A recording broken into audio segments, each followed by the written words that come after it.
Hello, I'm Nathan Judo. I'm here with Wolves reporter Mr. Joe Edwards. Joe, not the best start to 2020 in terms of points for Wolves. Look, wasn't meant to be today.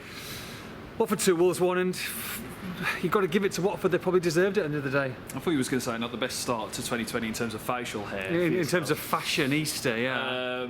You're right. It wasn't a great performance today. Back-to-back defeats for the first time since September. I mean, after the game, I don't think there's anything massively concerning here today. They just looked jaded to me. Looked a bit tired. I think Nuno spoke about it before. The kind of that last game in a quick cycle. You know, 3 games in such a short space of time, and just a bit lacking inventiveness in the final third. Get the ball out wide to Traore and Neto was pretty much the approach. Get the crosses into the box, but to be fair, Watford defended pretty valiantly. Got their goals via Wolves' mistakes. And held on, and Wolves, played with a man advantage for the last 20 minutes. But I think you can't really have many arguments with the result today. No, it's always going to be a difficult game. I mean, obviously they've picked up under Pearson. It just was a bit of a meh first 20 minutes, and as soon as Delafeu scored, I mean, of course it was going to be Delafeu. Heads just seemed to go down. There's a little bit of tiredness there. And look, Watford bossed the first half, really. Yeah, they did. Wolves had a couple of early chances, kind of playing balls over the top. Matt Doherty got on to the end of a Cody threaded through ball first. Then there was a Dendoncker ball over the top to Jimenez. You got to put your house on him to score that. Yeah, very unlike role, wasn't it? Strange one. Jinx inside. All he's got to do is hit the target and slots it, 5 or 6 yards wide. Neto had his penalty call as well. There was contact. It's just the way he's gone down. It's 6 and half. Half a dozen the other, whatever you want to say. But it wasn't a great performance. It wasn't a good performance. And second half, obviously, the last thing I want to do is go 2-0 down. That's exactly what happened. And then it's always going to be a mountain to climb, isn't it? Albeit they get back in the game, but at the same time, you can't go 2-0 down, again, especially against a side who was scrapping for their lives. Well, that's it. I mean, Wolves, of course, have come from 2-0 down as recently as Man City, and they have had a knack of coming from behind to pick up results. I mean, so Watford too. Yeah, all those kind of draws that they picked up from being from behind, but it was just a game too far in team today. You can only do that so many times, and if you're making errors in the way you do for those Watford goals, Jimenez giving away possession for the second, Dendoncker giving away possession for the first, you're asking for trouble. The Watford crowd got behind them, really kind of celebrated like the semi-final almost last season. Yeah, massive for them. Meant as much, really, in the grand scheme of things for Watford. So, they're happy. Wolves, and Nuno said it afterwards, he's not happy. Not happy. VAR overturned it in favour of Wolves, albeit not a goal or a goal ruled out, but a red card. And look, I mean, I think we all thought it was a red card, didn't we?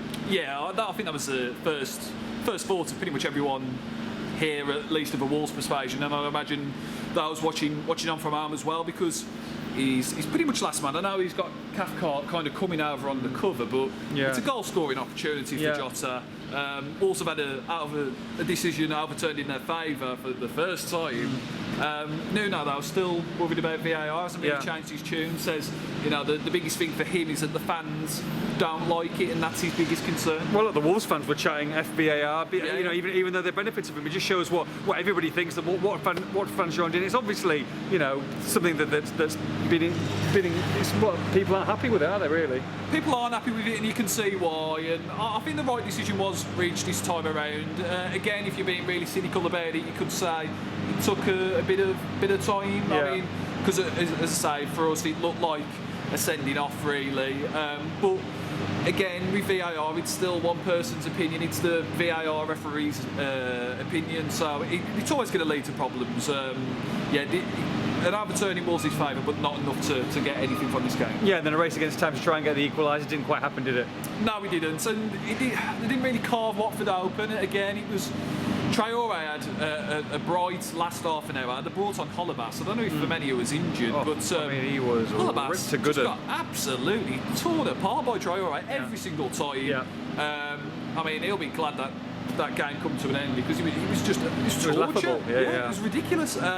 But Traore had him on toast every time, but the crosses were being put in and headed away by Watford. I think it was a combination of good defending, but predictable attacking from Wolves. They didn't really have that kind of short, sharp 1-2s playing between the lines, and that's what kind of, yes, mistakes played a part, but Watford were quite intricate for their goals as well, so I think that was the difference. Is it too? I mean, I know the lawnmowers are having pounds will speak a little bit louder. Look, small squads, tiredness, 3 games in 5 days. Is that too easy to say, or has it really caught with them today?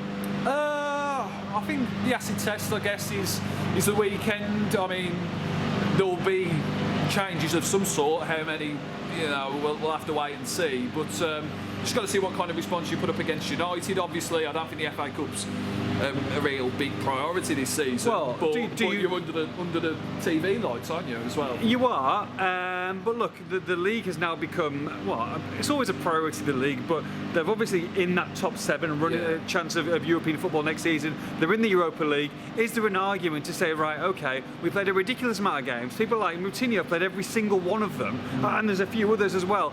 Can you just sack it off?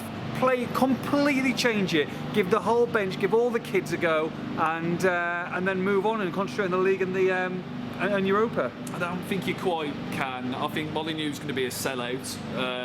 It's Man United. It's on the telly. Are you going to win the FA Cup realistically with what they've got going on? Probably not. So is it just games? Is it the money? Is it because folks are going to be looking on from in a glamour game? Or I think you've got to find a happy medium. I really do. Yes, I think there should be. Give Moutinho a rest, and Jimenez looks like he needs a rest. He looks jaded today, but I don't think you can make wholesale changes. I think we saw it at Villa, and fair enough, they put a decent showing in the end, but it left you feeling quite flat. I don't think we really want to see that again. Maybe something similar to that Besiktas game last month. I think that quite got the balance right, and maybe a couple of young kids come on towards the end. Right, we better go because we've got to get a train. It's not the best start to 2020, but hey ho, it can only go. I think Wolves lost their first game in 2019 as well, and it wasn't a bad season, was it? Right, I'm off to a live bed concert. See you later.